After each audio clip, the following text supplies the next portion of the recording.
Dneska se vrhnu na tlakování prahu, aby to nerezlo, ale co to koukám, tak jsou zatím ten jeden, ale ten druhý jsem koukal včera, že je v podobném stavu. Docela na tom dobře. Nečekal jsem, že tam nebude žádná díra, nic. Jo, potom samozřejmě i tu zadní nápravu budu muset obrousit, to uložení, tam není nikde díra, je to v cajku, takže jsem z toho nadšenej. Tak, jeden prach mám obroušený.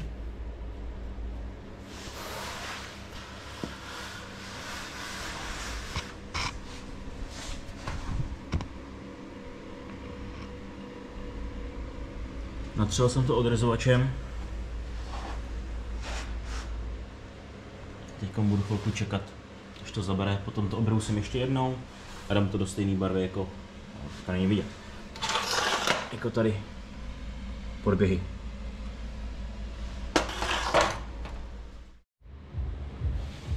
Teď je ten prach obroušený, natřený odrezovačem a znova obroušený. Jdu ho odmastit a natřít barvou. Jo, tady ta zadní část, to uložení té těhlice, naštěstí je jenom povrchový, ale tam to revizitnu, až když budu mít tu zadní těhlici dole. Beru zpět, co jsem říkal, to je to malinko horší, jo, ale to je snad vidět, tady na tom boku, ty lemy jsou šílený a myslím, že ten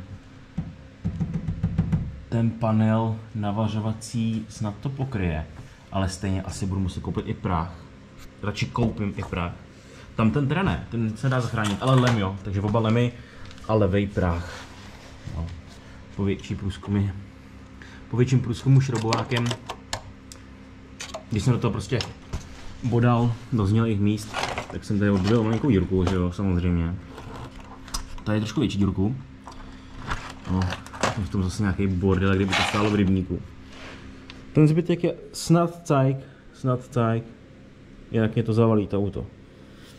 Radši tam mám i hever teďko, no ale celou dobu jsem tam neměl a bylo to v klidu.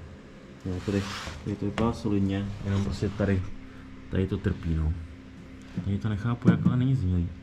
Nevím, jestli tady prostě někdo, já nevím, jak to bylo dělaný, jestli tady prostě nevypadá, že by někdo nic navařoval, ale prostě tady je nějaký plátek prostě železa, já nevím, kdo to opravoval. Ale takhle byly opraveny i ty lemy, takže asi stejný pachatel. No nic, tohle to nějakým způsobem ošetřím, aby to nerezlo dál. Vypajcu z toho maximum, co jde. Dvakrát táhne další korozi. A na tu zimu to prostě nechám tak.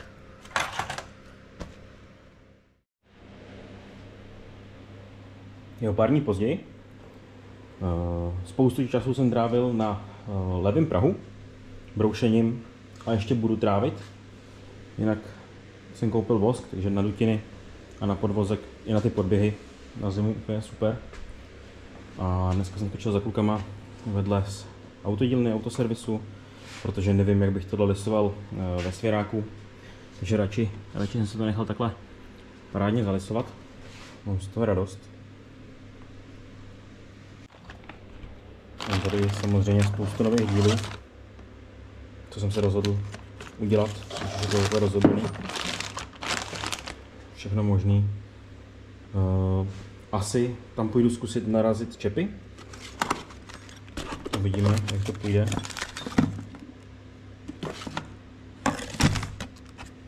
Ale to bude asi teď věc, kterou udělám.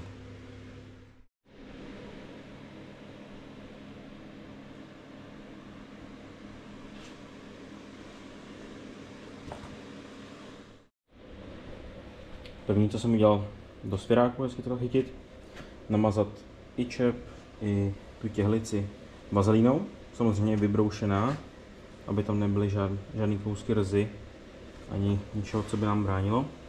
A kladívkem opatrně po obvodu toho čepu jsem ho tam ťukal, Ono to je možná i tady vidět. Nemělo by to ničemu vadit. A potom, když už vlastně to došlo do té fáze, že tady na té straně, tý venkovní vlastně, no, to tohle je vidět. Vlastně tam neseděla přesně, nebo neseděl přesně ten čep a neseděla by tam ani ta selegrovka, tak jsem vzal takhle prodloužení do goly a doťukl jsem ho tam, šlo to úplně krásně.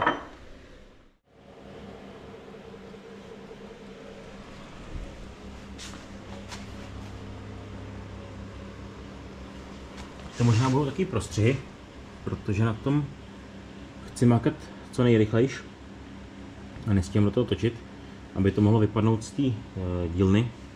Mezitím jsem vyvoskoval podběhy, vyvoskoval jsem vlastně všechny dutiny i v prahu a i ten prah samotný. Dal jsem nový klipy, druhou stranu jsem dal druhou vrstvu odrezovače.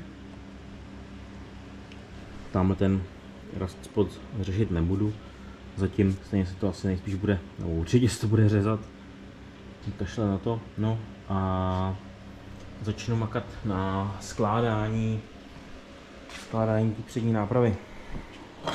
Musím změřit originální rozměr ramene a přenést to na to hard raceový, abych tam neměl úplně nějaký šílený camber in nebo camber out.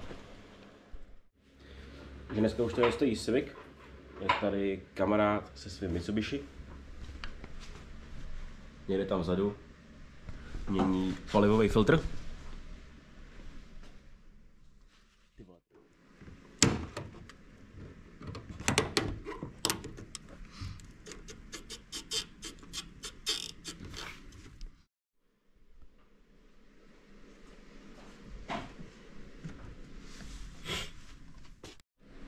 Je to fest na píču, nevím to moc. Dost debilní přístup, že jo? Ale to čistě, nestrháváš to, co? Jo, točím to fajn, ale Ty vole. já se tam hlavně nedostanem ani takto, protože tam jakože... Já ti skočím pro tu golu, když to vidím, ale zkusíme to aspoň, vole. Je to kousek.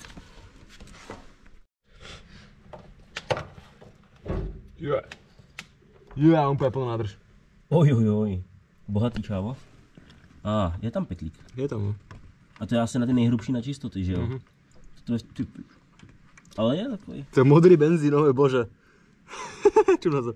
Nice. Akvárko, leješ to. Potřebujeme něčeho... Je tam ale nějaký bordel v tom. Je tam hrozný bordel. Co potřebuješ? Nevím, něco... Odháknout to. Máš ten konektor? Nemáš? Aha. Aha. Čím mi to spadne.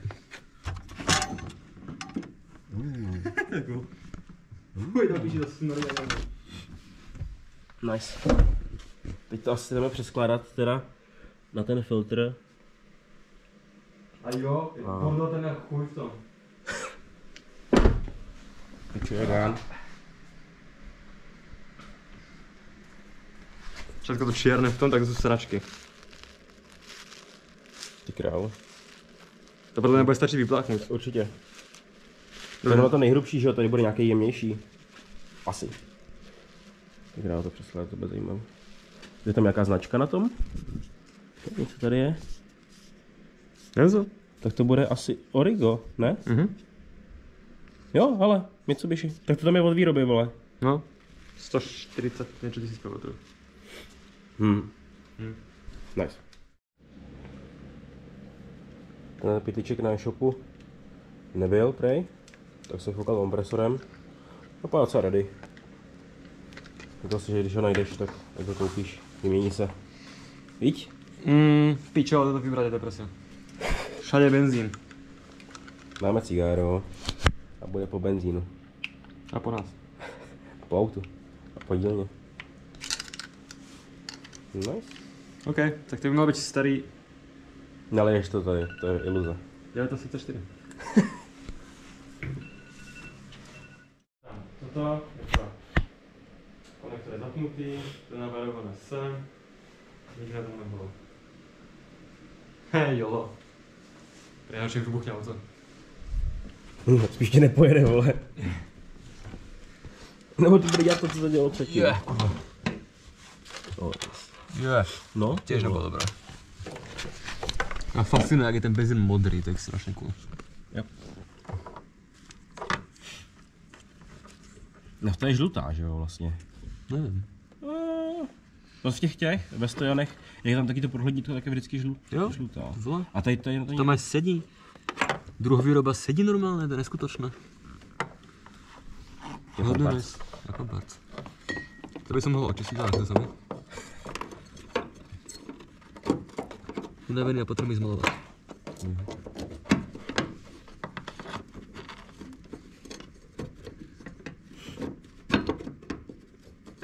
Perdele. Nesídí to tam. Som si všimol, dík. No, to je jaký, jakoby, počkej, tady máš výřez. Jo, všimol som si to. Toto bolo tu. Ty vole, tam jsou ti hrozně kluzáky na tom tom. Aha. Tak ne? Tak je tam prostě červená vole tečka. Jo, na tom strom filtru bola tiež červená na jednom z tých dvoch. Nevím, jak to myslíš. Ne. Jo, počkaj, aha. Aha, já už nemám problém. Totiž to. Tam jde jenom jedním směrem určitě. Jo, ale to musí jít ještě pod toto.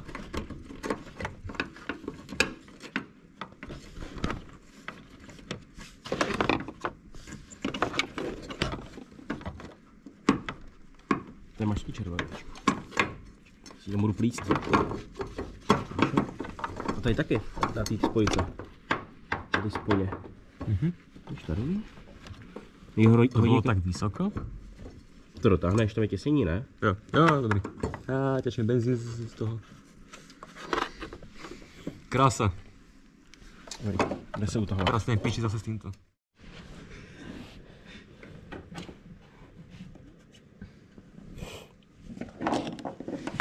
V momentě jak na 2,5 metru fakt nemáme, takže podle ručky. Moment, jak je tu. Yes. To jde podezřelo lehce tohleto, ty vole. Tak je to nové, no. No tak. A jo, to není ještě tak strašně staré.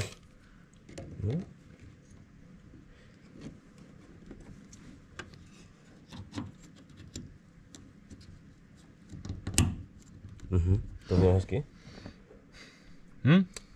Jdeme to zkusit nenastartovat, ale odzdušnit. Cože? Benzín si to zmazal. Aha. Čekaj, já mám těž Tak. od toho. Tak. No name. Jo, prý. Cože to máš za druhou výrobu? Cože to bylo za sračku? Denso, originál Mitsubishi Ralliart Subaru Jasně. Fukushima. Fukushima.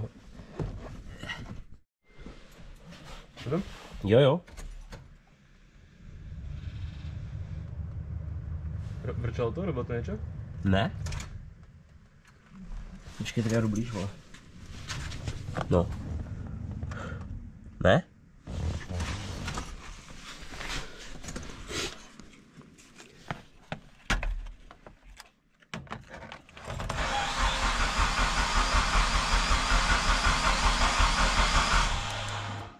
Jo? Vrčalo. To jsem hluchej. Počul jsem, jak vypadalo takhle na konci. Počkej, aspoň zapojit ty sečky.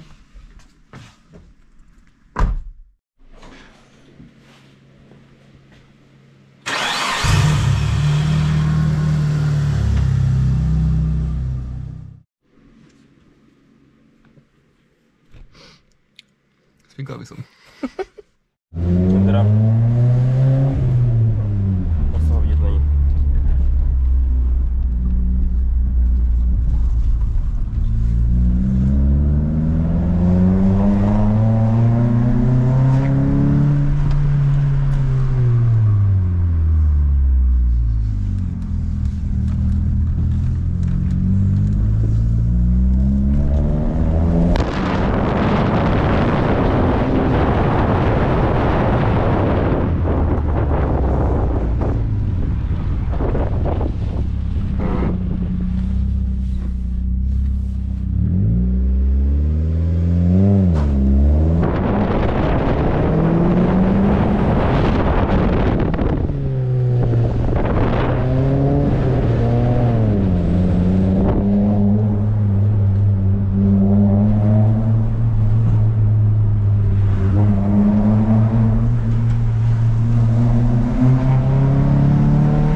vůbec, je to jenom vítr.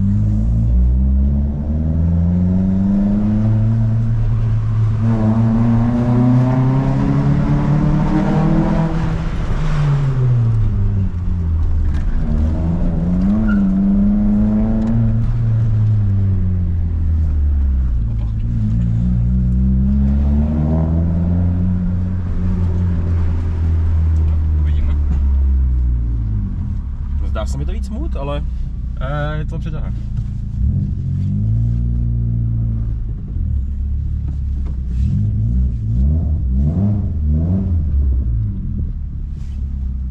Ale dášky zrobil tak jako